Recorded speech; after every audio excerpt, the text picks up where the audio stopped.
Hi friends, आप सभी के फिर से एक नए वीडियो पर स्वागत है। फ्रेंड्स, आज की इस वीडियो के माध्यम से कक्षा 10 के बच्चों के लिए सामाजिक विज्ञान का मॉडल पेपर लेकर आ चुके हैं, वो भी 2022 के। तो फ्रेंड्स, आज के इस वीडियो के माध्यम से 2022 के मॉडल पेपर को सॉल्व करेंगे और इसका A to Z सॉल्यूशन आपको इसी वीडियो के माध्यम से मिलने वाला है। बहुत से बच्चे चैनल पर ये कमेंट कर रहे थे कि सर आप विज्ञान का मॉडल पेपर करवाते हो, सामाजिक विज्ञान का मॉडल पेपर कब लेके आ रहे हो। तो आज के इस वीडियो के माध्यम से लो भाई, मैं आप सभी के लिए सामाजिक विज्ञान का मॉडल पेपर, वो भी A to Z board exam के कॉपी पर के लिख करके लेके आया हूँ कि किस तरीके से मॉडल पेपर को हल करना है। एक एक सवाल को बहुत ही अच्छे ढंग से इसमें समझाया गया है और अगर आप इस वीडियो को देख लेते हो तो बोर्ड के पेपर में आप आसानी से 90% स्कोर कर पाओगे। और साथ ही साथ आपको इस वीडियो के माध्यम से बताया जाएगा कि मानचित्र किस तरीके से भरना है। ठीक ना, देखो मैं आप सभी को मानचित्र लेकर आया हूं और इस पे किस तरीके से मानचित्र भरना है आप सभी के इस वीडियो के माध्यम से पूरा का पूरा यहाँ पे A to Z यहाँ पे इसका सलूशन मिल जाएगा। वीडियो को बस खाली एंड तक देखते रहो, उसके पहले वीडियो को लाइक कर दो, चैनल पर नए हैं तो चैनल को सब्सक्राइब करके साथ में सारे बेल आइकन भी प्रेस कर दीजिए। चलिए आज की इस धमाकेदार वीडियो को बिना किसी देरी के स्टार्ट करते हैं। सबसे पहले आपको काम क्या करना है वो मैं आप सभी को बता देता हूँ। जब का टाइम मिलता है 3 घंटा 15 मिनट का, पेपर को ध्यानपूर्वक केयरफुली आपको 15 मिनट पढ़ना है। उसके बाद 3 घंटा में आपको पेपर को हल करना है। यहाँ पे 70 नंबर यहाँ पे इसी पेपर से मिल जाएंगे और 30 नंबर के लिए आपको स्कूल जाना पड़ेगा। ठीक ना, और यहाँ पे कुछ दिशा निर्देश दिए गए हैं। सबसे पहले मैं बता दे रहा हूँ, जितने भी यहाँ पे नोट और दिशा निर्देश दिए गए हैं ध्यानपूर्वक सावधानी से पढ़ के इसको करना है कि किस खंड में कितने क्वेश्चन को हल करना है। आपको क्वेश्चन पूरा आएगा, मैं बता दूंगा आपको क्वेश्चन पूरा आएगा, लेकिन आपको समझना होगा कि किन किन क्वेश्चनों को करना है। तो चलिए आज की इस वीडियो को बिना किसी देरी के स्टार्ट करेंगे। सबसे पहले हम यहाँ पे करेंगे खंड क को, ठीक, जो कि आपका बहुविकल्पी प्रश्न होने वाला है। 6 क्वेश्चन ध्यानपूर्वक इसका निर्देश पढ़ेंगे, उसके बाद इसके आंसर अपने आंसर शीट में लिखेंगे। निम्नलिखित प्रत्येक प्रश्न के लिए दिए गए 4 विकल्पों में से सही उत्तर चुनकर अपने उत्तर पुस्तिका में लिखिए। क्या करना है, अपने आंसर शीट में क्या करना है, इसका आंसर लिखना है। चलिए अगला क्वेश्चन क्या बोला जा रहा है, फर्स्ट नंबर कि बेल्जियम मॉडल की प्रमुख विशेषताएं क्या क्या है। तो इसका राइट आंसर बन जाएगा सत्ता में सभी जाति समूहों की साझेदारी। क्या बनेगा इसका राइट आंसर, पहला ऑप्शन का पहला क्वेश्चन का पहला ऑप्शन। तो खंड क यहाँ पे लिखना है आंसर शीट में और यहाँ पे लिख देना बहुविकल्पीय प्रश्न। क्या लिखोगे, बहुविकल्पीय प्रश्न। उसके बाद यहाँ पे कौन सा करो, पहला का, और पहला का कौन सा ऑप्शन सही है, तो क वाला, सत्ता में सभी जातीय समूहों की साझेदारी। ठीक, इस तरीके से आपका यहाँ पे पहला क्वेश्चन हल करना है। समझ गए बात को। अब चलिए अगला क्वेश्चन क्या बोला जा रहा है कि महात्मा गांधी ने किस घटना के कारण असहयोग आंदोलन स्थगित कर दिया था। तो ये आपका राइट आंसर बनेगा कौन सा, चौरी चौरा कांड। यहाँ पे आपका यहाँ पे ऑप्शन है सेकंड पेज में, देख लो पूरा का पूरा यहाँ पे A to Z यहाँ पे इसको हल करेंगे। चौरी चौरा कांड के बाद वहाँ पे बंद कर दिए थे, तो इसका राइट आंसर बन जाएगा ऑप्शन नंबर घ। तो सेकंड नंबर क्वेश्चन का ऑप्शन नंबर घ। इसी तरीके से आपको पेपर में लिखना है, सेकंड नंबर आंसर घ नंबर और यहाँ पे ऑप्शन यहाँ पे कॉपी कर देना, चौरी चौरा कांड, इस तरीके से। अब यहाँ पे अगला क्वेश्चन क्या बोला जा रहा है कि 1861 ईस्वी में संयुक्त इटली का शासक कौन बना था। तो वो बना था आपका Victor Emmanuel second. Victor Emmanuel second को क्या करेंगे, तीसरा का ग ऑप्शन, विक्टर इमैनुअल सेकेंड। इस तरीके से आपको भरना है। अगला क्वेश्चन कि हिंद स्वराज नामक पुस्तक की रचना किसने की थी।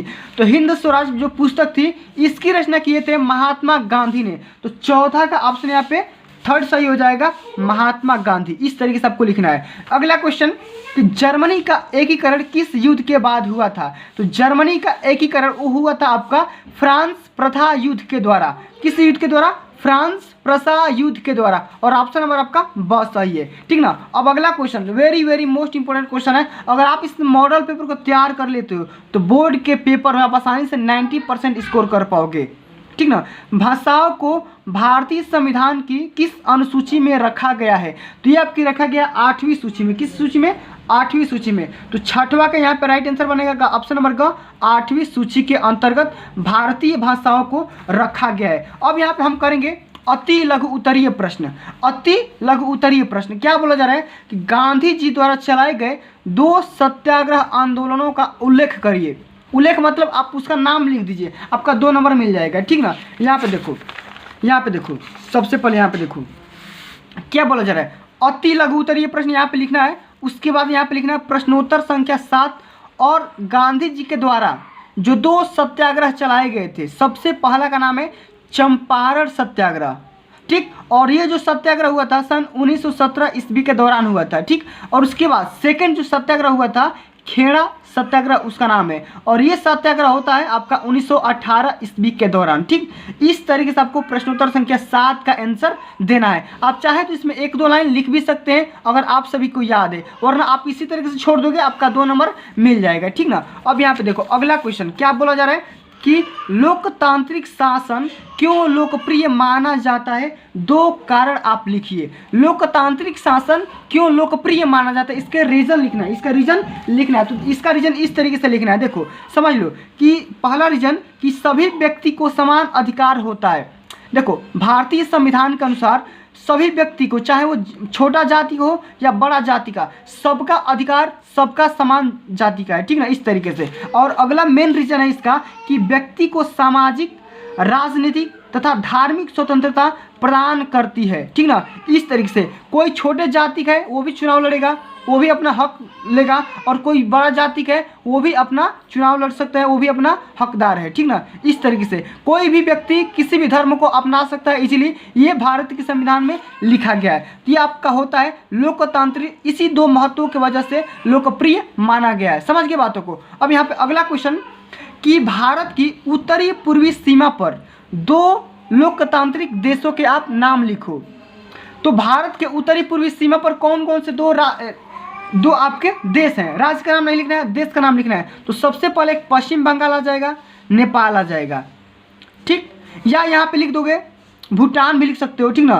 पश्चिम बंगाल की जगह भी तो आपका राज्य आ जाएगा, ठीक ना। क्या करोगे यहाँ पे भूटान भी लिख सकते हो, चाइना भी लिख सकते हो, ये आपके मेन राज्य मतलब कि देश हो गए, ठीक ना। अब यहाँ पे अगला क्वेश्चन जो है आपका कि लघु उत्तरीय क्वेश्चन से है, 2 क्वेश्चन पूछे जाएंगे, ठीक ना, दोनों को करना है, ठीक ना। अगला क्वेश्चन क्या बोला जा रहा है कि मारियान और जर्मेनिया कौन थी, उनको चित्रित करने का मेन रीजन क्या है। इसको आप कर दो या कर दो इसको कि रॉलेट एक्ट क्या था, गांधी जी ने इस एक्ट का विरोध किस प्रकार किया। तो रॉलेट एक्ट जो आपका होता है वेरी मोस्ट इंपोर्टेंट क्वेश्चन है, हर साल और हर बार ये क्वेश्चन पेपर में पूछा जाता है। चलिए मैं आपको रॉलेट एक्ट के बारे में बता देता हूँ, लेकिन इस क्वेश्चन को भी आप तैयार करके जाना, बोर्ड के पेपर में सीधा यही क्वेश्चन छपेंगे। तो रॉलेट एक्ट क्या होता है इसके बारे में हम यहाँ पे लिखेंगे कि सन 1919 ईस्वी में पारित एक ऐसा कानून होता है जिसमें भारतीयों पर किसी तरह के मुकदमे चलाए बिना शंका के आधार पर गिरफ्तार किया जा सकता है, ठीक ना। जो भी इंडियन लोग थे उनको क्या कहा जाता था, शंका के आधार पर उन्हें गिरफ्तार करके काले पानी की सजा तक भी दे दी जाती थी। ये आपका होता था रॉलेट एक्ट, और इसका विरोध गांधी जी के द्वारा किया गया था, ठीक ना। और किस तरीके से किया गया था उसको अपने आंसर शीट में लिखना था। और यहाँ पे देखो अगला क्वेश्चन क्या बोला जा रहा है कि वर्तमान लोकतांत्रिक व्यवस्था की किन्हीं 3 चुनौतियों का उल्लेख करिए। तो यहाँ पे देखो लोकतांत्रिक, तो सबसे पहले यहाँ पे समझो कि वर्तमान लोकतांत्रिक व्यवस्था की 3 चुनौतियां कौन कौन सी है, पहले आप उसको समझ लो, समझो। यहाँ पे देखो, देखिए कि शासन के विभिन्न अंगों के बीच बंटवारा, ये आपका पहला हेडिंग हो गया। सेकंड आप लिखोगे चुनौती कि सरकार के विभिन्न स्तरों का बंटवारा। फिर थर्ड चुनौती आ जाएगी कि विभिन्न सामाजिक समूहों के बीच बंटवारा। 3 चुनौतियाँ हो गई, और तीनों के बारे में 2-2 लाइन 3-3 लाइन लिख देना, आप आसानी से नंबर स्कोर कर पाओगे, ठीक। अगला क्वेश्चन ये है कि लोकतंत्र में उत्तरदायी शासन एवं पारदर्शिता आवश्यक है, इसके पक्ष में अपना मत स्पष्ट करिए। तो देखिए इसका आंसर आप इस तरीके से दे पाएंगे, अगर कोई भी लोकतंत्र है अगर उसमें पक्ष और विपक्ष और पारदर्शिता तरीके से कोई काम ना हो तो फिर वो काम गड़बड़ हो जाएगा, आप दुनिया की नज़र में गलत बन जाओगे। इस तरीके से हमारा लोकतांत्रिक व्यवस्था इंडिया का बहुत ही सुनहरा है और बहुत ही अच्छा है, ठीक ना, पारदर्शी है। इसके पक्ष में अपना पॉजिटिव मत यहाँ पे दे देना, ठीक ना। अब यहाँ पे देखो अगला क्वेश्चन क्या बोला जा रहा है दीर्घ उत्तरी क्वेश्चन में कि अंतर आर्थिक विनिमयों यानी कि विनिमयों में 3 तरह की गतिविधियों का या गतियों का या प्रवाहों का उल्लेख करिए और अपने उत्तर की पुष्टि करते हुए उत्तर इसका उपयुक्त एग्जाम्पल के साथ इसका लिखिए। तो देखो अंतर्राष्ट्रीय आर्थिक विनिमय किस तरीके से, जैसे मान लो इंडिया से पाकिस्तान सामान गया, चाइना से आया, फिर बांग्लादेश से गया, फिर आया, इस तरीके से क्या होता है, ये सब क्या हो गए अंतर्राष्ट्रीय आर्थिक विनिमय हो गए। और इसके साधन कौन कौन से किस तरीके से हो पाएंगे? तो देखो इसका साधन होता है मान लो सड़क द्वारा, रोडवेज के द्वारा, ठीक ना, फिर बंदरगाहों के द्वारा, ठीक ना, जहाज़ों के द्वारा, ठीक, वायुयान के द्वारा। इस तरीके से क्या होता है, पानी के जहाज़ों के द्वारा हम ट्रांसपोर्टेशन करते हैं, ठीक ना। इस तरीके से इसका मेन रीजन आपको लिख देना है। अब यहाँ पे देखो प्रथम विश्व युद्ध के बाद आई आर्थिक महामंदी का क्या कारण था, किन्हीं दो को स्पष्ट करो। उसके बारे में यहाँ पे लिख देना, या तो ये कर देना या तो ये कर देना। अब यहाँ पे देखो इसको मैं समझाता हूँ कि सत्ता की साझेदारी का अर्थ क्या होता है, ठीक, यह क्यों आवश्यक है, किन्हीं दो कारणों का उल्लेख करना है। तो यहाँ पे देखो प्रश्नोत्तर संख्या 13 और सत्ता की साझेदारी हेडिंग लगाओगे और इसमें क्या क्या लिखना है ये समझ लो सबसे पहले, ठीक ना। इसको आप समझ लो कि किसी देश में शासन करने की शक्ति का समाज के अलग अलग समुदायों, वर्गों या लोगों में बंटवारा सत्ता की साझेदारी कहलाता है। क्या कहलाता है? सत्ता की साझेदारी। फिर से पढ़ते हैं कि किसी देश में शासन करने की शक्ति का समाज के अलग अलग समुदायों, वर्गों या लोगों में बंटवारा सत्ता की साझेदारी कहलाता है। समझ के बातों को। मान लो कोई भी कानून है, हर वर्ग के, हर लोग पे, हर समुदाय पे एक समान और एक भेदभाव में काम करेगा, ठीक ना। इस तरीके से वो आपका क्या हो जाता है, सत्ता की साझेदारी। और यह क्यों आवश्यक है? यह इसलिए आवश्यक है क्योंकि सबका समान रूप से अधिकार प्राप्त हो सके। समझ रहे बातों को, कोई किसी के साथ गलत बिहेव ना कर सके। और इसका मेन रीज़न क्या है? इसका मेन रीज़न है कि समान अधिकार प्राप्त ना होना और भेदभाव, इसलिए सत्ता की साझेदारी आवश्यक है। समझ गए। अब यहाँ पे सबसे मोस्ट इम्पोर्टेंट क्वेश्चन जो कि आपके बोर्ड के पेपर में 5 नंबर के क्वेश्चन पूछ जाएंगे और बहुत से बच्चे इसको लेकर के मतलब कि कन्फ्यूजन में रहते हैं कि मानचित्रकार क्यों कैसे किया जाता है। लेकिन उसके पहले हम यहाँ पे समझ लेते हैं कि संघवाद का अर्थ क्या होता है, ठीक। हम यहाँ पे समझ लेते हैं कि संघवाद का अर्थ होता क्या है। तो चलो मैं आप सभी को यह बता देता हूँ कि संघवाद का अर्थ क्या होता है। तो संघवाद एक ऐसा शासन होता है जिसमें एक ही समय में 2 से अधिक सरकारें काम करती है, वो आपका होता है संघवाद, ठीक।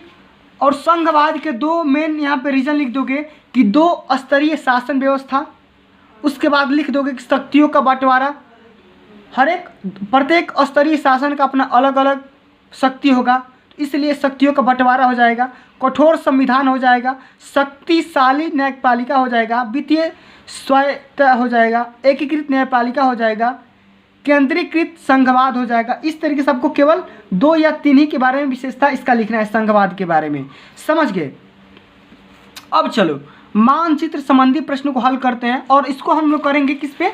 तो इसको करेंगे हम मानचित्र पे। लेकिन बहुत से बच्चे ये कन्फ्यूजन में रहते हैं कि मानचित्र कैसे किया जाता है, ठीक ना। बहुत से बच्चों को मानचित्र कार्य करने नहीं आता है। तो देखो बोर्ड के पेपर में आपको 2 तरह के मैप मिलेंगे, एक पार्ट बी का मिलेगा, एक पार्ट ए का मिलेगा। तो पार्ट बी वाला 28 नंबर क्वेश्चन रहेगा और पार्ट ए वाला आपका 14 नंबर क्वेश्चन को हल करना होता है। उसके पहले आपको समझना होगा कि मानचित्र भरने से पहले आपको यहाँ पे अपना रोल नंबर भरना होगा, ठीक। यहाँ पे एक हिंदी में एक यहाँ पे वर्ड में भर देना, कोई दिक्कत ना है, ठीक ना। रोल नंबर यहाँ पे भर दोगे तो एग्जामिनर समझ जाएगा आपका ही ये कॉपी है। उसके बाद करना क्या है, इसको हल कैसे करेंगे। तो चलो मैं आप सभी को सिखाता हूँ कि किस तरीके से मानचित्र भरना है। सबसे पहले हम मानचित्र वाले क्वेश्चन को पढ़ते हैं, क्या बोला जा रहा है इसका निर्देश पढ़ते हैं। निम्नलिखित स्थानों को भारत के रेखा मानचित्र में बिंदु चिन्ह के द्वारा नाम सहित दर्शाइए। सही नाम व सही अंकन हेतु आधा आधा नंबर अंक निर्धारित हैं। जिससे मान लो कि वह स्थान जहां जालियांवाला बाग हत्याकांड हुआ था, तो अगर आप इस स्थान का नाम अगर सही लिख दोगे तो आपका आधा नंबर, और इस स्थान को आप मैप में दर्शा दोगे तो आपका आधा नंबर मिल जाएगा। समझ रहे बातों को। तो चलो मैं समझाता हूँ कि किस तरीके से करना है। तो वह स्थान जहाँ जालियांवाला बाग का हत्याकांड हुआ था वो हुआ था आपका पंजाब के अमृतसर में। पंजाब में हुआ था, कहाँ पे? तो अमृतसर में हुआ था। तो इसको करने का तरीका यहाँ पे समझो।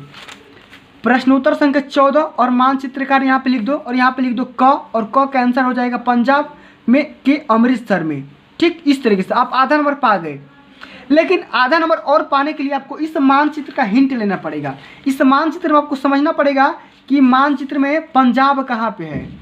तो पंजाब की आप कहाँ पे, दिल्ली के साइड में है, यहाँ पे ये आपका दिल्ली होता है और दिल्ली के जस्ट यहाँ पे पास में आपका पंजाब पड़ता है। और यहाँ पे लिख दोगे पंजाब, क्या लिखोगे, पंजाब, और पंजाब के यहाँ पे पॉइंट चिन्ह द्वारा यहाँ पे क का आंसर लिख दोगे इस चिन्ह द्वारा, ठीक। क का यहाँ पे आंसर हो जाएगा पंजाब और यहाँ पे बिंदु दर्शा दोगे, आप आधा नंबर यहाँ से ही पा गए, ठीक। अब देखो अगला क्वेश्चन क्या पूछा जा रहा है उसको समझते हैं। तो क्वेश्चन पूछा गया है कि वह स्थान जहाँ से गांधी जी ने नमक बनाना प्रारंभ किया था, तो उस स्थान का नाम है अहमदाबाद। कहाँ पे है, अहमदाबाद। और अहमदाबाद कहाँ पे है, तो गुजरात में है। कहाँ पे है, गुजरात में है। तो अहमदाबाद लिख दिए तो आधा नंबर, और यहाँ पे मैप में दर्शा दो अहमदाबाद, तो ये आपका पड़ता है कोलकाता, यहाँ पे, यहाँ पे, कहाँ पे, यहाँ पे, ठीक। ये आपका गुजरात का एरिया है, तो यहाँ पे लिख दो गुजरात, पॉइंट द्वारा दर्शा दोगे ख के यहाँ पे आंसर गुजरात, गुजरात, या लिख दो अहमदाबाद, क्या लिख दो, अहमदाबाद, अहमदाबाद, इस तरीके से यहाँ पे लिख देना है। आधा नंबर यहाँ से ही पा गए। अब देखो अगला क्वेश्चन क्या बोल रहा है कि वह स्थान जहाँ नील की खेती करने वाले किसानों ने आंदोलन किया, तो ग का यहाँ पे आंसर हो जाएगा आपका बिहार के चंपारण जिले में। कहाँ पे हुआ था, बिहार के चंपारण जिले में। और बिहार कहाँ पे है, यूपी के नज़दीक में है। कहाँ पे है, यूपी के नज़दीक में है, तो इधर आपका यूपी पड़ता है और यहाँ पे आप लिख दोगे बिहार। कहाँ पे लिख दोगे, बिहार, ठीक, इस तरीके का, ठीक। चंपारण जिला लिख देना, ठीक। अब यहाँ पे देखो इसको पॉइंट चिन्ह द्वारा दर्शा देना। अब अगला क्वेश्चन क्या बोल रहा है इसको समझ लेते हैं कि वह स्थान जहाँ सूती मिल श्रमिकों ने सत्याग्रह किया, तो ये आपका पड़ता है गुजरात में, यानी कि अहमदाबाद में ही। तो इसका भी यहाँ पे घ का आंसर भी क्या हो जाएगा, अहमदाबाद। यहाँ पे लिख दोगे घ के यहाँ पे पॉइंट चिन्ह द्वारा दर्शा दो अहमदाबाद गुजरात, ठीक। अब अंग का कि वह स्थान जहाँ दिसंबर 1920 में भारतीय राष्ट्रीय कांग्रेस का अधिवेशन हुआ था, तो हुआ था कहाँ पे, आपका कोलकाता में हुआ था। कहाँ पे हुआ था, कोलकाता में। तो कोलकाता यहाँ पे कहाँ दर्शाओगे, यहाँ पे गुजरात के जस्ट यहाँ पे इस वाले एरिया में, ठीक। तो कोलकाता में, कोलकाता यहाँ पे लिख देना, ठीक ना। ये अंग का यहाँ पे आंसर कोलकाता अपने उत्तर पुस्तिका में यहाँ पे लिख देना, आपका राइट आंसर हो जाएगा, ठीक। इस तरीके से आपको पूरे के पूरे पेपर को हल करना है। तो फ्रेंड्स आज के लिए बस खाली हम खंड क को हल करेंगे और आगे आने वाले वीडियोज़ के माध्यम से हम खंड ख के प्रत्येक प्रश्न को इसी माध्यम से लिख करके दिखाएंगे और अपने उत्तर पुस्तिका में किस तरीके से लिखना है वो भी आपको समझाएंगे। तो फ्रेंड्स आज के लिए बस इतना ही, मिलते हैं अगली वीडियो में। अगर ये वीडियो आपको अच्छी लगी होगी, हेल्पफुल लगी होगी, तो वीडियो को लाइक करिए, ज़्यादा से ज़्यादा इस वीडियो को शेयर करिए, और अभी तक आपने मेरे चैनल को सब्सक्राइब नहीं किया है तो सब्सक्राइब करके साथ में सारे बेल आइकन भी प्रेस कर लीजिए। मिलते हैं अगली वीडियो में, तब तक के लिए जय हिंद, जय भारत, वंदे मातरम।